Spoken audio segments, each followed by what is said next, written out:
Hey, welcome back to the Automotive Logistics and Supply Chain Red Sofa. I'm here with Michael Schad, who's the General Manager for Fulfillment for Toyota and Lexus parts on the service parts side for Toyota North America.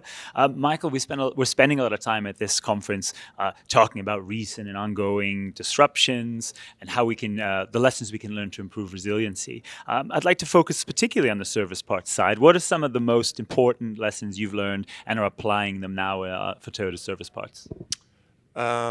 Well, there's a few different things. One is how important the investment in our people is. Mhm. As we experience the crisis of COVID and are still dealing with some labor shortages, we saw an influx of new folks coming into our supply chain, into our distribution network, and it put a great deal of pressure on the training for our folks. And then in addition, we've also been bringing on new supervisors and leaders. So one of the things that we have done is we launched a training and development group that's more centralized to offer support to all of our field locations, standardizing a lot of the training, for our leaders, but then also for how we bring in new production team members, standardize what exactly we're training them, fundamental skills, cultural elements as well about what it means to be a Toyota team member. That's been extremely important to maintain continuity of our operations, higher quality, but also higher morale. Those team members, they have a lot of choices now. And we do offer great, pay and benefits. As many people know, that's not enough anymore to hold on to people. So this has been a way to retain and make it a win-win for our team members and Toyota and our customers. Um, I'd say a second thing is really engaging um, customers. But I would also, when I say customers, I also mean like partners in our supply chain. Right. So everybody has been dealing with the same challenges, but also some unique challenges. So working across the supply chain, making sure that we each understand our needs and our challenges, and partnering with one another to overcome those challenges, bridge the gaps, and ultimately making sure that we're satisfying the customer at the end of the line. Excellent. So a lot of focus on customer and on people Yes. as real keys to resiliency. When you look to your network planning, and you're joining us for a session specifically on network planning and operations for service parts, what are some optimizations, examples of important optimizations that you've made to improve network efficiency? So, with network planning, I think one must be careful that it doesn't become kind of a creative mean in of itself, that it's focused on the customer, what you're trying to actually accomplish. So, one of the things that we've been really focused on are positioning our dealers to be able to satisfy their customers faster, more efficiently. And it's not just customers that are, driving Toyotas coming into their dealership to be serviced, but also, their wholesale accounts. So we've looked at ways to increase delivery frequency, to be able to, make sure we're getting a part anytime, anywhere they need it, and also engaging them more on their own inventory. Because if they're stocking the right parts, then really what they're leveraging us for are the parts that they shouldn't be stocking anyway, and that's really important that we're balancing that.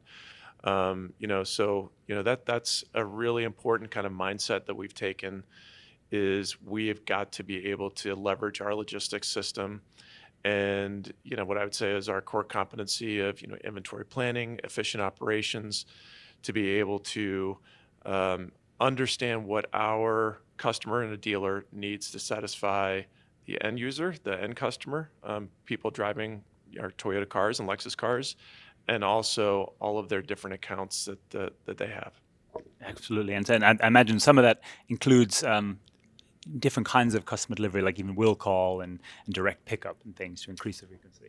Yes, we've always had will call and direct pickup. Now we're looking at getting the parts, even in some cases, maybe to the dealer's customers.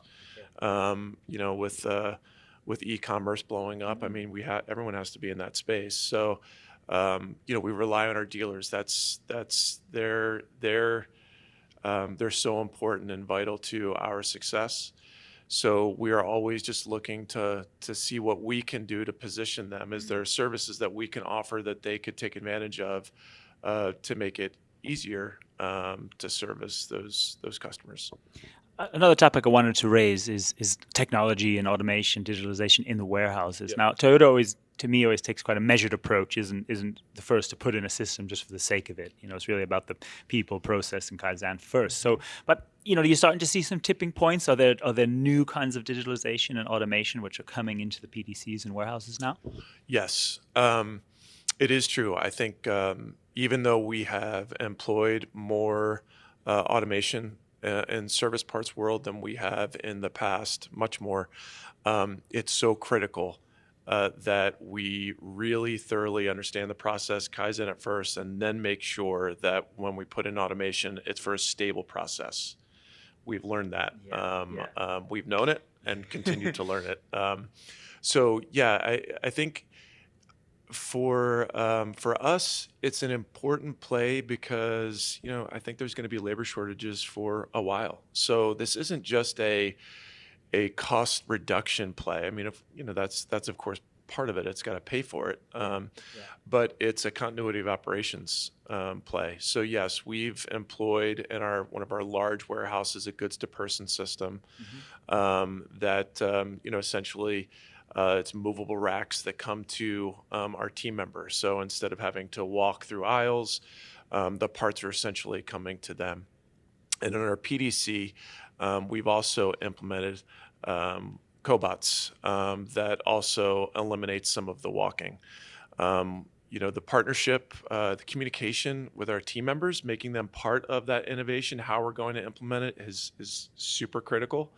And also how can we make it, how can it work for them? How can we make it easier to do their job? So when we go through it and our team members realize that, oh, I'm not gonna have to walk as much, I'm not gonna have to push a cart, there's a win for our team members as well, which is really, really important to us that we're not just focused on cost, we're focused on their safety and ultimately quality of the customer as well. So. Absolutely. So finally, last question. You're joining us on a panel as well on leadership in supply chain. Can you in these times of disruption, crisis management, what are some of the attributes you would say are most important as a leader looking to develop and grow your organizations in these times? Man, that's there's a lot of things. In crisis, I would say, being objective and keeping your head. Staying mindful, calm. I'm a passionate person, but still trying to make sure that I am kind of leading by example and managing through a lot of crisis while focused on facts and really an analytical point of view. But that's not to say that one should only be looking at the numbers. We also, as a leader, need to be genuinely caring for our teams, for the people that work underneath us, but even for peers and bosses. And I think that second element is going to become so much more important into the future. AI is all the rage. Everybody's talking about it. I think, over time we will see jobs that require, heavy math, a lot of analytics.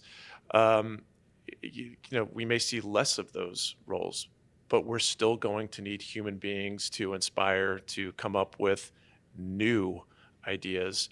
And it's going to be critical that, leaders of today can really be authentic and have a genuine care for others. If they don't, I think they're going to struggle.